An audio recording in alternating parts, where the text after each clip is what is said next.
байна уу? Шихийн хотог их сургууль болон Монголын өмгөөлөгчдийн албанаас хамтран гаргаж буй өмгөөлөгчийн өнцөг цуврал подкастын ээлжид дугаар эхлэхэд бэлэн болоод байна. За энэ дугаарын зочноор Монголын хуульчдын холбоо болон Монголын өмгөөлөгчдийн холбооны гишүүн хуульч өмгөөлөгч Зоригтын Тамир оролцож байна. Сайн байна уу та? За сайн байна уу. За та үзэгчдэд хандаж өөрийнхөө танилцуулаад өгнө үү гэж хүсэж байна. За намайг Зоригтын Тамир гэдэг хуульч өмгөөлөгч мэргэжилтэй 2022 оноос хойш өмгөөлөгчийн мэргэжлэр явж байна. Төгссөн сургуулийн хувьд бол Мөсө хууль зүйн сургуулийг 2017 онд төгссөн байгаа.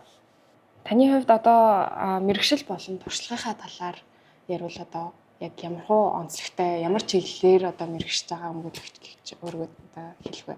За ерөнхийдөө мэргэжих гэдэг нь өөрөө бидний дүрмд бол зааснаар тий мэргэжшин гэдэг нь өөрөө 15 жилээр ашиглаж тухайн зүйлээр одоо би мэргэжсэн гэж хэлэх эрхийг нэгдэг хуулийнхны дагуу. Тэгэхээр одоо мэргэжшиж байгаа гэдэг зүйлээр хэлэх юм бол ерөнхийдөө эрг эрх зүй болон үндсүүл эрх зүйр бол мэргэжшиж байгаа одоохондоо. За өнгөрсөн онд бол 2025 онд бол үндсэн хуулийн шилдэг хүмүүжлж болсон. Тэгэхээр энд яагаад хэрхэн шилдэг хүмүүжлж болсон бэ гэхээр үндсэн хууль дээр 4 хуулийг бол үндсэн хуулийн цэцэд мэдээлэл гаргаад хүмүүжлэгчээр оролцоод хүчинг болгосон байгаа. За тэгэхээр таны одоо өмгөөлөгч болох шийдвэрт хамгийн их одоо нөлөөлсөн хүчин зүйл гэвэл юу байх вэ? За өмгөөлөгч болох шийдвэрт эрх зүйч мэргэжлийг эхлэе те. Эрх зүйч мэргэжлийг сонгох шийдвэрт нөлөөлсөн зүйл нь ээж минь байгаа. Тэгэхээр ээж бол ерөнхийдөө хууль гэдэг зүйл бол өмнө амьдрал хэрэгтэй байна гэдэг зүйлийг бол их ойлгуулсан. Миний эрх зүйч мэргэжил бол миний хоёр дахь мэргэжил. Эхнийх нь бол би бизнесийн удирдлага гэдэг мэргэжлийг сонгосон байсан. Тэгээд бизнесийн удирдлага гэдэг мэргэжил бол хэтэрхий ерөнхий дөнгөж төгссөн оюутны хувьд бол ажлын байран дээр гарахад бол бүх хичээлийг үзсэн. Тэгээд яг тухайн зүйлийг альва мэргэжилтэй мэргэшин одоо гүнзгийрөө судлана гэдэг зүйл нь бол шал өөр ондоо зүйл юм байлээ. Тийм учраас надад бол эрх зүйч мэргэжил бол их таалагдсан. Нарийн мэргэжил. Тэгээд миний одоо өөрт байгаа зүйлд бол их нийцсэн гэх юм уу та. Хөв хүнд илүү нийцсэн мэргэжил байна. За тэгвэл таны хувьд одоо өмгөөлөгч хүний хувьд хэн нэг өмгөөлөхөд хамгийн чухал 3 ур чадварыг нэрлэж гэвэл ямар ур чадвар? За нэгдүгээрт бол тухайн үйлчлэгчтэйгээ тий харилцсан, ярилцаж ойлгох хэрэгтэй, асуудлыг ойлгох хэрэгтэй. Юу хүсэж байгааг нь ойлгох хэрэгтэй. Тэгээд нэгдүгээрт тухайн хүнийгээ сэтгэл зүйн мэдрэх, ярилцах ур чадвар нэгт байгаа. За хоёр дахь нь мэдээж тухайн хүнийг та хамгаалахын тулд өмгөөлөгч хүн бол хууль зүйн хэрэглээ, хууль зүйн онолын мэдлэг болон ур чадвар гэдэг зүйл байгаа. За гурав дахь зүйл бол шүүх танхимд уур амьсгал, шүүгчийн уур амьсгалыг мэдрэх. Мөн тухайн оролцогчийн уур амьсгалыг мэдрэх тургаан дээр торгон мэдрэмж гэж ярьдаг мөөлөгч хүмүүс. Тэгэхээр ийм нэг 3 ур чадваруудыг зайлшгүй хэрэгтэй. За тэгвэл одоо таны хувьд яг сайн өмгөөлөл гэж та яг юу хэлэх вэ? Сайн өмгөөлөл гэдэг зүйл бол тухайн үйлчлэгчийн эрх ашигыг хамгаалах. Боломжит хэмжээнд хамгаалах, хүссэн үр дүнд нь хүргэх гэдэг зүйлүүд одоо сайн өмгөөлөл байлгаж байна. За тэгэхээр та сая өмгөөлөгчийн хамгийн чухал ур чадвар гэдэг дээр одоо хоёр дахь ур чадвар бол хууль зүйн одоо ур чадвар байна гэж хэллээ шүү дээ. Тэгэхээр хууль зүйн ур чадвар гэхээр юу хэлт юм бол одоо хуулаа сайн мэддэг. Одоо юу гэдэг үндсэн хуулиар та одоо мэргэжж байгаа өмгөөлөгч ихэд та үндсэн хуулиа цэжээрээ сайн мэддэг байхад уршдаг юм болоо. Яг одоо юуг хэлж байгаа юм болоо? Тэр нь бол яг шүүх танхимтэй. Шүүх танхимд юу болдгоо гэхээр үндсэн хуулийн хувьд бол ерөөсөө ихэнхдээ онлын маргаан явдаг. Тухайн хууль зүйн одоо зүйл заалтын онлын цаад бид нэр одоо дуалын зон, монис зон, эрх зүйн тусгай бол ерөнхий онол гэдэг ерөнхийдөө онол явдаг. Дээрээс нь онол нь өөрөө практикт хэрхэн хэрэгжиж байгаа юм. Яагаад үндсүүлж ирсэн гэдэг илүү практик бас зүйл бас амьдралтай орин чинь хууль гэдэг зүйл чинь өөрөө амьдрал дээр гарч байгаа, амьдралаас урган гарч байгаа зүйл учраас шүүх танхимдаас амьдрал ярих тохиолдол байдаг тий. Илүү энгийн тэгэхээр онол практик хоёрыг хослуулж явдаг. Тэгээд танаа энэ подкаст чинь болохоор ерөнхийдөө шихийн удгийн оюутнуудын зүгээс явж байгаа шүү дээ. Тэгэхээр одоо ирээдүйд хуульч мөөлж болох сонирхолтой хүмүүс тий. Тэгэхээр юуг зөвлөх үү гэхээр процессын онолуудыг одоо процессын хуулиудыг сайн эзэмшээрэй гэдэг зүйлийг бас захих байна. Ерөөсөө процессын хуулийг мэдсэн бол ерөөсөө өмгөөлөгчийн тактик гэдэг зүйл процессын дээр гарч ирдэг. Тэгэхээр процессын хуулиудыг сайн судал, процессын тэр зүйлүүдийг одоо үе шатууд нь ямар байдаг, хэрхэн яаж явуулдаг гэдэг процесс хуулийг сайн судлах хэрэгтэй. Мөн дээрээс нь ажиллаж байгаа зүйл бол шүүх тахимд зарим залуу хүмүүлэгч нар бол үйл баримт яриад яваад байдаг. Гэтэл хууль зүйн өнөөдрийн зүйл залтнаас хууль тогтоочийн санаа нь ямар байсан, өмнө нь ямар зүйл залт байсан, хэрхэн өөрчлөгдсөн гэдэг одоо тухайн хуулийн зүйл залтын үзэл баримтлалыг сайхан ярьж, дээрэс нь онлыг ярьж гаргаж ирж ерөөсөө шүүхт одоо практик тогтооход өөрийн хувь нэмрээ оруулах шаардлагатай байдаг. Тэгэхээр ерөөсөө энэ онл гэдэг зүйлнээс битгий нэцээрээ онл гэдэг зүйлийг байнга судлаарай. Хууль зүйн анх үзэл санаа нь ямар байсан гэдэг зүйлийг байнга судалж яваарай. Тэгэх юм бол одоо сүүлийн үед энэ харагдаад байхад иргэдийн шүүхэд итгэх итгэл гэдэг зүйл нь тэгэхээр маш бага байна тий. Тэгэхээр бид нар шүүхийн итгэх иргэдийн итгэл эрх зүйн мэдлэгийг дээшлүүлнэ гэдэг нь өмөөлөгч бидэрт практикт ажиллаж байгаа хувьд бид нар мэдээлэл дүнд байгаа. Шүүх тахимд юу болдгийг бид нар мэдж байгаа. Тийм учраас ерөөсөө олон нийтэд гаргасан олон нийтийг соён гэгэрүүлэх хууль нь яагаад ийм байдیں۔ Шүүх юу үздэй? Шүүх бол баталсан хуулийг л хэрэгжүүлж байгаа тий. Тэгэхээр энэ зүйлийг бид нар соён гэгэрүүлэх үүднээс бас өмгөөлөгч нар бас сайн хандах хэрэгтэй шүү. Тэрийг зүүн өнцгөр нь ярихад онлын мэдлэг болон шүүхийн логик хоорондоо уялдаа холбоог иргэдэд ойлгомжтойгоор гаргуул иргэдэд шүүх эрх зүйн соёл илүү дээшлэх юм болов уу гэж би харж байгаа. За ойлголоо. Тэгвэл одоо яг энэ өмгөөлөгч гэдэг хүний нийгэмд эзлэх үнц нь яг юу вэ? Таны бодлоор. Үнц нь гэдэг бол ерөөсөө одоо инженеэр л ярил л да тий хэтэрхий одоо үзэгчдэд ойлгомжтой байдлаар нийгэмд бол одоо хоёр эмч байдаг тий нэг нь бол хүний эмчлэх эмч нөгөөд нийгмийн эмч буюу өмгөөлөгч байдаг гэж ярьж байгаа. Тэгэхээр үнц нь гэдэг бол ерөөсөө та нийгмийг ямар байх вэ? Хүний хувь зайг шийдэж байгаа чинь таны шүүх тахимд хэлсэн үг тухайн хэрэг маргаанд хэрхэн оролцсон байдлаас шалтгаалаад тухайн одоо хувь зайг шийдэж байгаараа өмгөөлөгч юм бол аюу ёс зүйтэй, мэдрэмжтэй байх ёстой. Тэгэхээр үнц нь гэдэг бол ерөөсөө маш том нийгэмд үзүүлж байгаа үнц гэдэг бол та нэг хүнийг өмгөөлж хийж байж болно те нэг үйлчлүүлж байж болно. Тэгэхэд тухайн хүний ард амьдрал гэж байгаа таны хэлсэн үг ярьсан ярианаас ч хамаарат бусдад нийгэм юу гэж ойлгох вэ гэдэг зүйл хамаарч байгаа. Тэгэхээр ерөөсөө энэ далаацын хувьд бол маш өргөн байгаа. Өргөн хүрээ. Тэгэхээр үнц нь гэдэг бол маш чухал. Үнц нь юу юм гэж норвоо дээр байхгүй тийм. Гэхдээ өмгөөлөгчийн үнц энийг бол илүү гэж харж байгаа. За тэгэхээр өмгөөлөгчийн үнцнийг ингэж ийм байна гэдгийг бол та ингэж олж хараад ажиллаж байгаа. Одоо 2025 оны Монгол улсын шилдэг өмгөөлөгч болсон байгаа шүү дээ. За шилдэг өмгөөлөгч тэгээд дээрэс нь их залуу өмгөөлөгч байна. Тэгэхээр залуу өмгөөлөгчийн хувьд одоо таны ажилдаа баримталж явдаг одоо үндсэн одоо зарчим гэвэл юу байх вэ?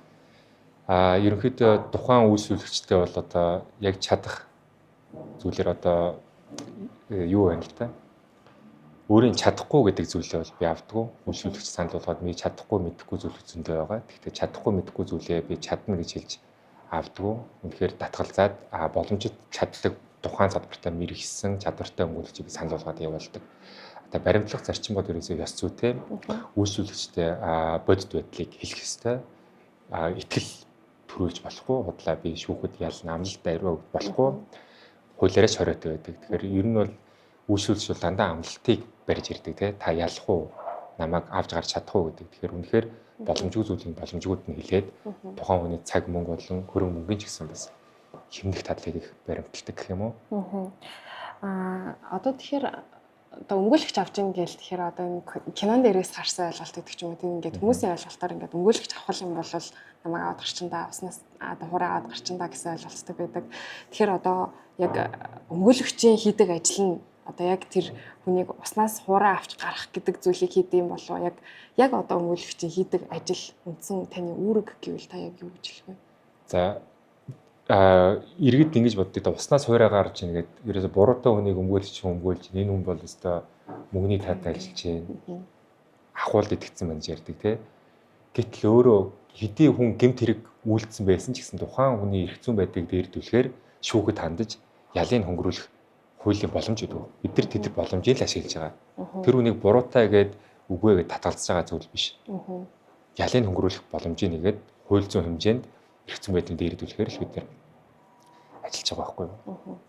За тэгвэл одоо болохоор таны одоо үндсэн чиглэл рүү орё гэж бодож байна л да. Та болохоор үндсэн хууль талдаа ингэж одоо мөгөөл хийдэг мөгөөлөгч гэж байгаа шүү дээ тий. Тэгэхээр одоо үндсэн хуулийн мөгөөлийн салбар бусад одоо иргэний эрх зүй, эрүүгийн эрх зүй, захиргааны эрх зүйгээс юугаараа онцлогтой гэдэг юм болоо. Тэгээд таныг бас өөрийнхөө ажлын туршлагаас хаваалцаад онцлог кейсийнхаа талаар бас яриасаа гэж хүсэж байна. Үндсэн хууль бол хууль тогтоогч одоо хуулийг бол дуртай хуулиа батлах эрх хэмжээнд бүрэн байгаа тий. Тэгэхээр тухайн хууль нь өөрөө үндсэн хууль буюу хүний эрхийг зөрчсөн, шударга ёсыг, хууль дээдлэх зарчмыг хангаагүй, шударга ёсыг хэрэгжүүлээгүй тийм хууль явах юм бол нэг бол хууль тогтоогч өөрөө тухайн хуулийг хүчмгүй болгоно. Эсвэл одоо өмгөөлөгч бидэрт ямар зэвсэг байгаа юм? Мэдээлэл гаргаж болж байна тий. Эсвэл тухайн мэдээлэл гаргасан иргэн дээр илүү эрхийг хамгаалах гад өмгөөлөгчөөр оролцоод үндсэн хууль төлөөлж болж байна. За тэгэхээр эрүүгийн шүүх, иргэний шүүх, захиргааны шүүх үндсэн хуулийн цэцгээд байна. Захиргааны шүүх бол нотлох хуримтыг бол санаачлахаараа захиргааны шүүх цуглуулдаг. Иргэн бол өөрөө талууд өөрсдөө цуглуулдаг. Ирүү бол ерөөсөө доороосоо бүрддэгчээр богдоод прокурорын хяналтанд богдоод хэрэг ирдэг тий. Үндсэн хууль бол үндсэн хуулийн цэц цуглуулдаг. Хоёрт өмгөөлөгч бол мэдээлэл гаргаж өөрөө хүсэл гаргаж цуглуулж болдог. Тэгэхээр нэг аюултай зүйл нь тухаантай мэдээлэл гаргаад тэр мэдээлэлээ хангаж чадахгүй үндсэн хууль зөрчөөгүйд гарах юм бол тэр хууль тэр чигээрээ батлагдаад явчихна. Одоо бид нар ярьдэн шүү дээ. Муухай авч байгаа нүдийн цохлох зарчим байдаг. Тийм учраас тухайн хууль нь үндсэн хуулийн ямар зүйл заалтыг зөрчсөн гэдэг зүйлээ сайн тодорхойлохгүй бол магадгүй үндсэн хууль зөрчөөгүй байна гэдээ гараад ирэх юм бол та муухай авч байгаа нүдийн цохолдог. Тийм учраас үндсэн хуулийг ямар зүйл заалтыг зөрчсөн байна гэдэг цааныхаар онлын суурэ мэддэг сайн судалж иж гарахгүй бол ерөөсөө болдгоо. Тийм учраас бас өмгөөлөгчтэй хандаад хэлэхэд ийм хуулиуд мэдээлэл дээр зөндөө гардаг. Магадгүй хууль тогтоогч нар өөрсдийнхөө баталсан хуулиа хизээч одоо үрд хэрэгжүүлэхээр зохион байгуулалтаагаар хийсээ гарахыг үүсэхгүй тийм ээ. Тэгэхээр ер нь өмгөөлөгч нар соргоогүй байж, цэцэд мэдээлэлтэй байж, жих тавьж ийж үнэхээр бас асуудалтай хуулийг тухайн үед нь өмгөөлөгчөөр оролцоод гаргаж явахгүй бол бас та мэдээлэл хангуулж чадахгүй юм бол тухайн хууль чинь тэгэл мөнхөд л үргэлжлэнэ гэж ойлгож байна. Тийм. Одоо хууль тогтоогч гэдэг маань бол улсын их хурлын гишүүд байгаа шүү дээ, тийм. Тэгэхэд улсын их хурлын гишүүд дунд яг мэргэшсэн хуульч хүн байгаа юугүй юу гэдгээс хаваалаад одоо ингээд хууль тогтооход, хууль санаачлахад гэдэг ч юм уу, шинээр хууль батлах, шинжилсэн найруулга, өөрчлөлт оруулахад асуудалтай юм одоо буруу гэдэг ч юм уу зүйл залт байх юм бол тэр болгоныг өмгөөлөгч бол анзаарч явах хэрэгтэй гэж таны ярьснаас ойлголоо зүг үү? Ерөнхийдөө өмгөөлөгч хүн бол өөрөө практик бид нар ажиллаж байгаа учраас тий ямар хууль нь өрөөсөө практикт хэрэгжихгүй байна. Хууль гэдэг зүйл чинь өөрөө шударга ёсноос гарч ирж байгаа зүйл шүү дээ. Ерөөсөө энэ хуулийг бид нар ярьж гинэ, хэрэгжилж гинэ гэдэг зүйл нь өөрөө энэний цаана хуулийн цаана шударга ёс байгаа. Шударга ёсноос урган гарч, тэр онлоос урган гарч, судалгаанаас урган гарч байгаа хууль учраас цаана шударга ёсыг бид нар ярилтгүйгээр тэр чинь өөрөө хангаж явах хэрэгтэй. Ямар нэгэн байдлаар итгэл үнэмш төрөөд энийг шударга ёсыг хангахгүй байна да. Хүний эрхийг зөрчөөд байна да гэж бодох юм бол тэр хуулиа цэцэд гаргах хэрэгтэй. Гэтэ үндсүүлийн цэцийн цэцэд гарахтаа үндсүүлийн аль зүйл заалтыг зөрчиж гинэ гэдгийг өөрөө сайн тодорхойлж гарахгүй бол шүүхтэр нэхэмжлийн шаардлага буруу гаргавал алддаг штеп. Тэрэн шиг мэдээллээ буруу гаргаад хамгаалж чадахгүй бол алдаад тэр хууль үндсүүл зөрчөөгүй нэг л гарах юм бол тэгэл тэр хууль хэрэгжээл явна. Өөр ямар ч боломж байхгүй гэсэн. Тэгэхээр энэ зүйлийг сайн анхаараарай л гэдэг зүйлийг хэлээд байгаа. За ойлголоо. Тэгвэл одоо түрүүний асуултан дээр бас хэлсэн. Таны хувьд одоо хамгийн онцлог кейс гэх юм. Одоо та ингээд үндсэн хуулийн цэцэд мэдээлэл гаргасан, гомдол гаргаад ялалт байгуулсан гэж байна шүү дээ. Тэгэхээр одоо тэр талаараа ч юм уу ярьж болох одоо боломжтой зүйл талаар бидэртээ бас хаалцаач гэж байна. Анх үндсэн хуулийн цэцэд сонгуулийн тухай хууль байсан. Одоо иргэд тэрэн дээр их сонирхолтой байсан л та. Сонгуулийн үеэр бол нэр дэвшигчдийн хууль зүйн зөвлөгөөгөө явж исэн. Ямар бэрхшээлд тулгараад байсан бэ гэхээр иргэдийн хувьд ч гэсэн, сонгогч нарын хувьд ч гэсэн, сонгогдож байгаа нэр дэвшигчийн хувьд ч гэсэн аль нэг зүйлэн дээр л асуудалтай байсан. За тэр нь юу юм гэхээр бид нар сонгогч байгаа хүмүүст сонгуулийн сурчлагын үед гэрт түмэн зар ирдэг тий 16 нэр дэвшигч хуудас 10 хуудас хуудасаараа материалууд ирдэг. Бид нар тэрийг уншиж танилцдаггүй, мэддэггүй тий зарим нэг нь таньдгүй. Тухайн сонгуулаа өгөхөд таньдаг царайгаа л өгдөг. Эсвэл төгшөөгөө хайдаг тий. Нэр дэвшигчүүд ямар асуудал гаргадаг юм. Үнэхээр би энийг хиймээр байна. Ийм мөрийн хөтөлбөрөөр батлаад энийг өөрчлөмөр байна гэдэг өөрийн мөрийн хөтөлбөрөөр дэвшүүлдэг. Гэхдээ тэр нийтэд нь хүрдэггүй. Энэ өөрөө яадаг байсан гэхээр сонгуулийн тухай хуулиар та нэр дэвшигч байгаа сонгуулийн сурчлагаа хийгч байгаа бол сонгуулийн үнэмлэх авснаас сонгуул дуусах хүртэл 24 цагийн өмнө энэ хугацаанд л та сурчлагаа хий гэдэг. Тэгтэл амждаггүй. Гэтэл нөгөө их хурлын хуучин байсан гишүүд нь ажлын тайлангаа танилцуулж ийн гэдэг нэрээрээ бүтэн жил ажиллаа яриад байгаа мó, сонгуулаа яриад байгаа мó гэдэг зүйл мэдэгдэхгүй хянал тавьсан. Нөгөө л нүрээ танигдуулаад ингээ яваад идэг те. Царайгаа танигдуулаад ярьсан хэлснээ танигдуулаад хамгийн ойр байгаад шүү дээ. Нөгөө шинэ хүн танигдуулж болохгүй. Ингээд байхаар эн чинь өөрөө үнцүүлийн нөгөө гарааны тэгш байдал алдагдсан байна. Гарааны тэгш байдал алдагдсан байна гэдгээр энэ хуулийн хүчинг болсон. Тэгэхээр анх 90 оноос хойш 30 жил залрагдаагүй энэ гарааны тэгш байдлыг одоо ноёны бүх заавал наадам төрүүлэх ёстой мó гэдэг зүйл байхгүй болсон байхгүй юу. Тэгэхээр энэ бол надаа миний хамгийн онцлог зүйл байсан юм уу. Бид нар 4 жилээр хүний амьдрал өрнөж जैन 4 жилээр бид нар төр засгаа сонгож जैन ямар төр засгийг сонгосон самаараад бидний амьдралд шууд бусаар нөлөөлж जैन тийм учраас одоо бид нар илүү шин салхийг оруулъя илүү нээлттэй бай сонгогч олон хүнээс бид нар хэрэгтэй хүнээс сонгоё гэдэг зүйлийг би нээж өгсөн юм уу да гэж би харж байгаа. Энэ хамгийн надад бас таалагдж байгаа зүйл. Одоо бүх иргэдэд айгүй тийм амьдрал нь нэлээд ойр юм кейс юм болоо гэж харж байна. За тэгэхээр 1992 оны үндсэн хууль маань батлагдахад бол одоо хамгийн гол нь хүний эрх гэдэг зүйлийг баталгаажуулж өгсөн гэж яриад байгаа шүү дээ. Тэгэхээр үндсэн хуулийн өмгөөлөгчийн хувьд таны хийдэг ажил бол зарим хүмүүс мэдгүй байж болох ч гэсэн иргэдийнхаа нийт одоо үндсэн эрхийг нь хамгаалж байгаа юм ажил юм а гэж ойлгож болох уу? Болно. Тэгээ ер нь бол үндсэн нийтийн эрх ашгийг хамгаалж байгаа. Би дандаа нийтийн эрх ашгийг хамгаалж үндсэн хуульд одоо мэдээлэл гарах болон өмгөөлөгч оролцож ирсэн. Нийтийн эрх ашиг болж байгаа. За тэгэхээр иргэдийнхаа өмнөөс би бас баярлалаа гэж хэлмээр байна. Баярлалаа. За тэгэхээр таны хувьд одоо туршлага кейсийн талаар бас дахиад жоохон гүнзгийрүүлж ярих гэж бодож байна. Таны хувьд одоо кейс авахаас татгалзчихсан тохиолдол байдаг уу? Яавал татгалздаг вэ? За кейс авахар татгалзсан тохиолдол бол зөндөө байна. Тухайн нэгдүгээрт би чадахгүй хэрэг бол авдаггүй, мэргэшээгүй зүйл авдаггүй. Хоёрдугаарт надаас хууль бус шаардлага тавил авахгүй. За энэ хоёр тохиолдол авахгүй. Тэгээ бусдаар бол ерөөсөө үйлчлүүлэгч эрхийг бол боломж тэмцээнд боломж байвал би хамгаалахыг хичээдэг. Тийм учраас бол боломж нь байвал миний ур чадвар, ихтгэл үнэмш төрөөд байх юм бол би үйлчлүүлэгчийн эрх ашиг гэрээ байгуулад үйлчлүүлэгч эрх ашиг хамгаалдаг. Бусдаар тохиолдолд ерөнхийдөө татгалзнаа гэх мэт.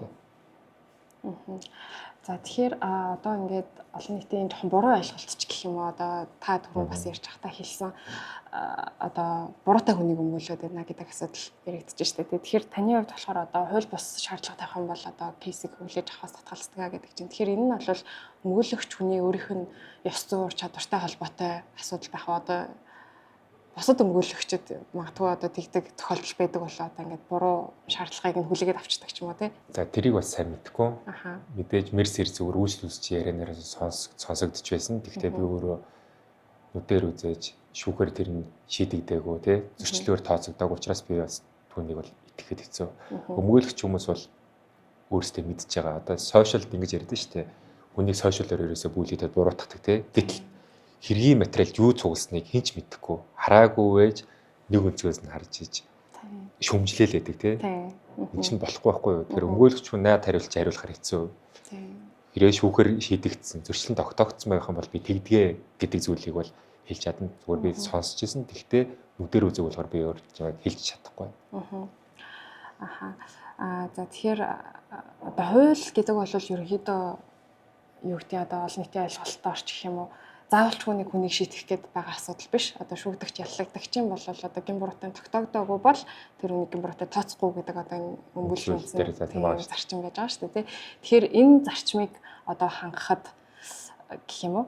Одоо өнөөгийн Монгол улсын өмгөөллийн болон шүүхийн практикт одоо хэр хэрэгжилт нь одоо хэр байгаа вэ гэж асуумаар байна.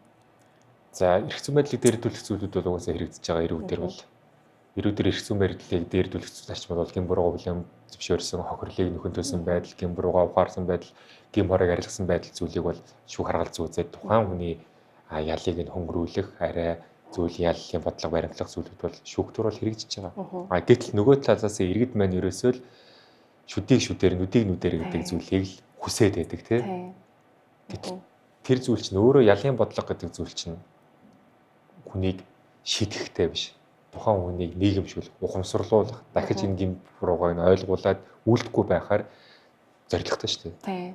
Тийм учраас тухайн хүнд бол эрүүгийн хуулийн ч гэсэн тухайн зүйлийг хөнгөрүүлж байгаа зүйлэр байгаа. Хүнийг одоо санаатай алсан, болгоомжгүй хүний амнасыг хохироосон зүйл ч гэсэн тухайн хүн гэм буруугаа үлээгээд гимсэн байгаа юм бол ялан хөнгөрнө л гэсэн үг. Магадгүй иргэд энэ хуулинд ялан хөнгөрдлөө штэ, чангадлаа штэ гэдэг зүйл бол өнөөдөр бол өмгөөлөгч болон шүүгч нарын буруу зүйл биш. Бид нар их хурлаас хууль тогтоороор баталсан хуулийг бид нар шүүгч хүмүүс хэрэгжилж байгаа. Тэрнээс бид нар давж хэрэглэх ямар ч боломж байхгүй. Бид нар батлагдсан хуулийг л тэр дундаа л одоо хүрээ хязгаар дундаа л бид нар ажиллана шүү дээ. Хүнчлийнхаа ирээд тэгэхэд иргэд бид нар тэрийг дураараа хэрэгжих боломжтой юм шиг мэдээр бид нарт ингээд хандаад байдаг нь өөрөөсөө хууль эрх зүйн мэдлэг бага байна. Энэ дээр бас иргэдэд нөлөөлөх ажил ойлголт бага байна л гэж харж байна. За тэгэхээр магадгүй одоо өмгөөллийн салбар маань одоо нийт иргэд олон нийтийн дунд бас жоохон ойлголт багтай юм салбар байгаа юм байна. За тэгээд иргэд маань өөрсдөө бас ингээд ямар нэгэн одоо нийгмийг зочруулсан гэмт хэрэг гардаг ч юм уу, ямар нэг юм болоход энэ дээр өөрөө юу юугүй ингээд хууль зүйн дүгнэлт хийгээл зөв буруу гэж шүүхээсээ өмнө бас хууль зүйн мэдлэгээ илүү сайжруулах хэрэгтэй юм болов уу гэж бас ойлгогдлоо. За ёс зүйн хувьд хэцүү шийдвэр гаргаж ирсэн тохиолдол танд байгаа юу?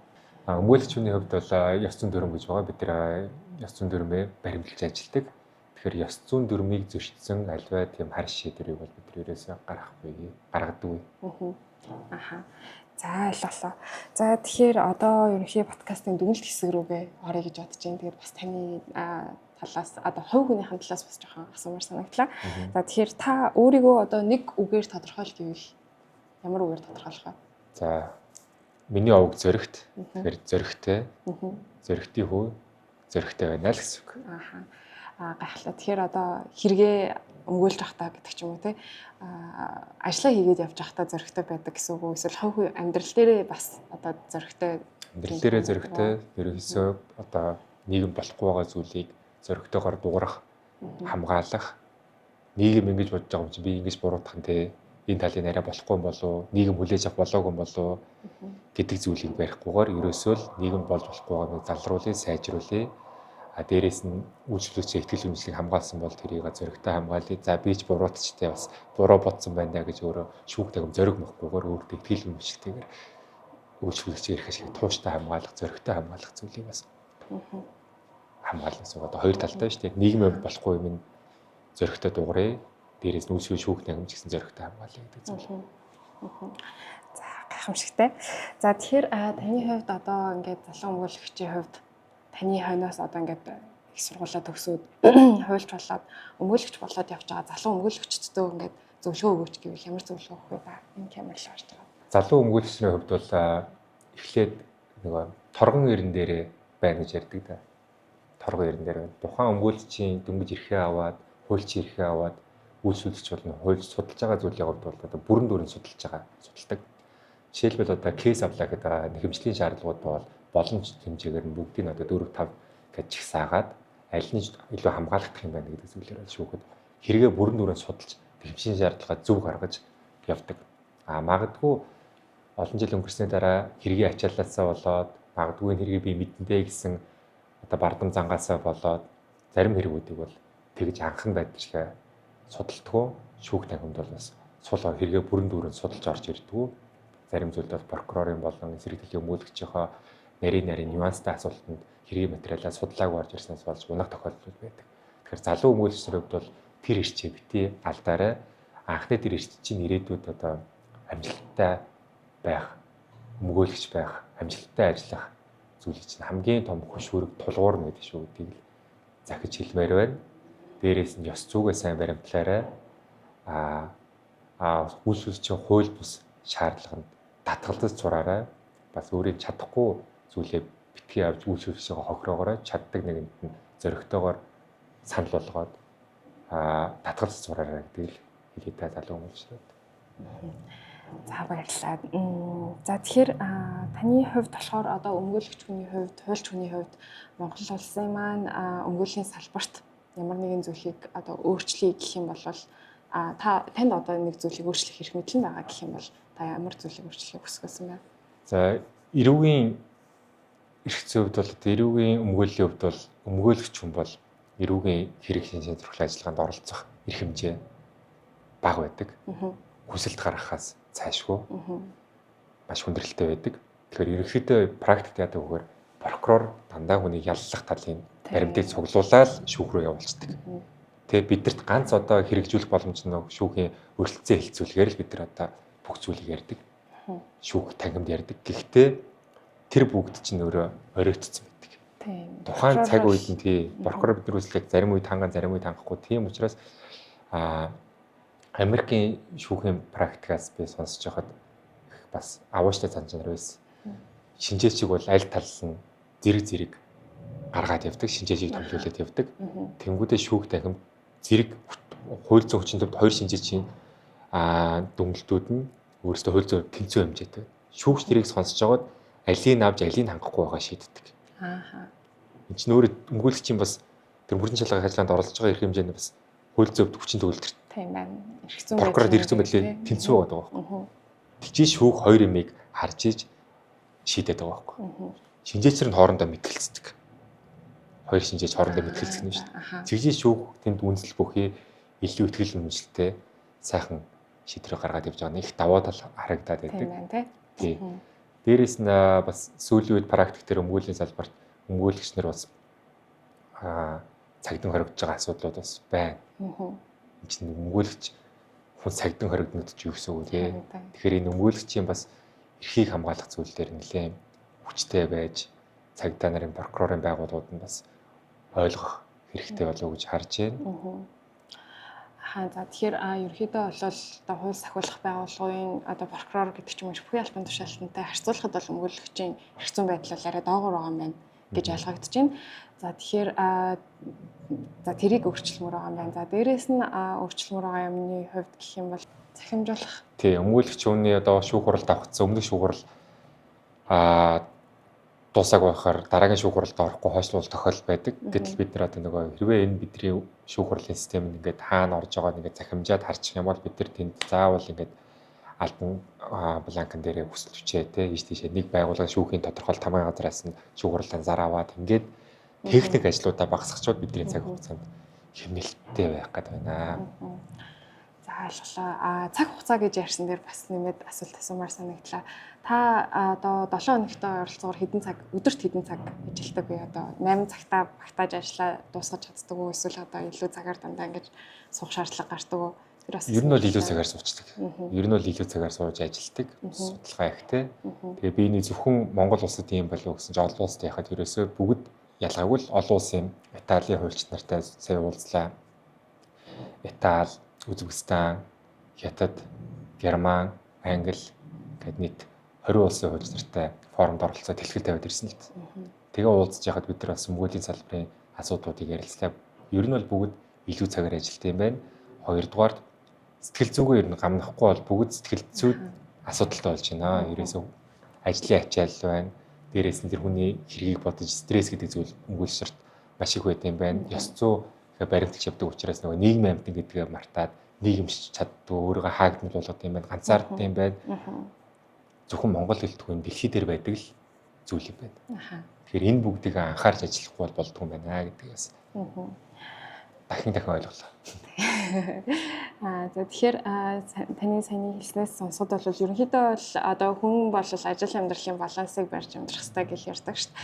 Тэгэхээр өмгөөлөгч хүний хувьд бол ажил амьдралын баланс гэдэг бол бас айгүй хүндрэлтэй байгаад байгаа юм байна гэж ойлгож байна. Энэ зөв. Ялангуяа залуу мөсрийн хувьд бол хитрхи хэрэгтэй ордог. Тийм учраас ерөөсөө гэртээ харсан ч гэсэн хэрэгээ бодож яадаг, өглөөч бодож яадаг тий. Гэтэл хүн гэдэг зүйлээ өөрийгөө мартдаг тий. Гэр бүлтэй, цаана өөрөө хүүхэдтэй, хантай. Тэр хүмүүс чинь цагийг хүлээж л байгаа шүү дээ. Хамт цагийг өнгөрүүлмээр л байгаа шүү дээ. Гэтэл хитрхи ажил гэж яваад байлгүй энэ цаатлын гэр бүл үр хүүхэд гэдэг зүйл бас орхигдд юм уу да гэдэг зүйл анзаарэгдэт байгаа. Тийм учраас энэний балансыг бол тогтворжуулах шаардлага гараад байна. Миний бодлоор одоо хувийн одоо дүнэлт хийхэд бол магадгүй энэ бас өмгөөлөгч гэдэг хүний одоо үн цэнтэй зүйл юм байт юм болов уу гэж бодож байна.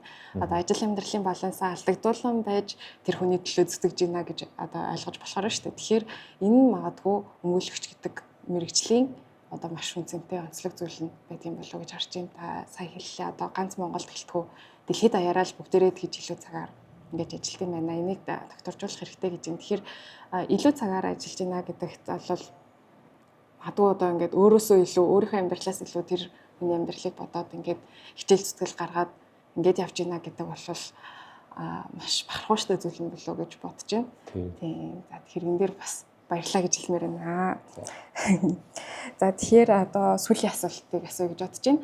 Та ирээдүйд магадгүй 10 жилийн дараах өөрийнхөө ирээдүйг хэрхэн харж байна вэ? За тэгээд өмгөөллийн эрх зүйн ирээдүйг бас яаж харж байна гэдгийг асуумаар байна. За өмгөөллийн эрх зүйн ирээдүй бол мэдээж хөгжиж явж байна, суралцж байна. Гэхдээ энэ өмгөөллийн салбарын ойлголтуудыг одоо хууль зүйн сайд болоод хууль тогтоогч нар байна одоо илүү олон хуульч нар хууль тогтоох байгууллагт гараасаа гэж хүсэж байна. Ерөөсөө салбарыг хэн ойлгоод байхаар хууль зөвлөгчдэр бид нар л энийг сайн мэдж байгаа. Бидний дуу хоолойг ойлгох төвчнөө бас дээс гарч бидний одоо судалгаатай хэлж байгаа үг бүгдийг одоо өмгөөллийн салбарт эрүүгийн процесс үйл дээр шаардлагатай байгаа зүйл залт өөрчлөлтүүдийг түргэн хугацаанд хүлээж авч аваасай л гэдгийг хүсэж байна да одоо ерөөсөө.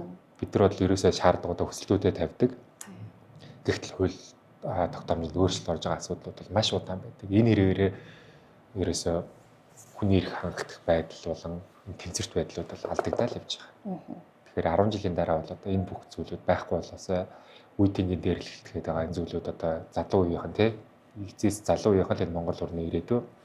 Тэр залуу үеийнхэн өөр эрх зүйн боловсролын дээштэйсээ үеийнгийн дээрлэлт гэдэг энэ зүйл байхгүй болоосоо. Тэгээд иргэд илүү эрх зүйн боловсролын дээшлээд хууль зүйн зөвлөгөө авдаг байдал нь одоо илүү нийтлэг болоод дадаасай гэдэг зүйлийг л хүсэж байна да. За баярлалаа. За тэгэхээр өнөөдрийн ярилцлага бол бас их үр дүнтэй боллоо гэж бодож байна. За тэгээд үндсэн хэл болон өмгөөллийн эрх зүйн талаар манай үзэгчд маань бас хэрэгтэй шаардлагатай мэдээллүүдийг олж авсан байх гэж бодож байна. За тэгээд манай энэ удаагийн дугаарт зочноор оролцсон Монголын хуульчдын холбоо болон өмгөөлөгчдийн холбооны гишүүн хуульч өмгөөлөгч Зоригтын Тамир байлаа. За тэгээд баярлалаа. Баярлалаа.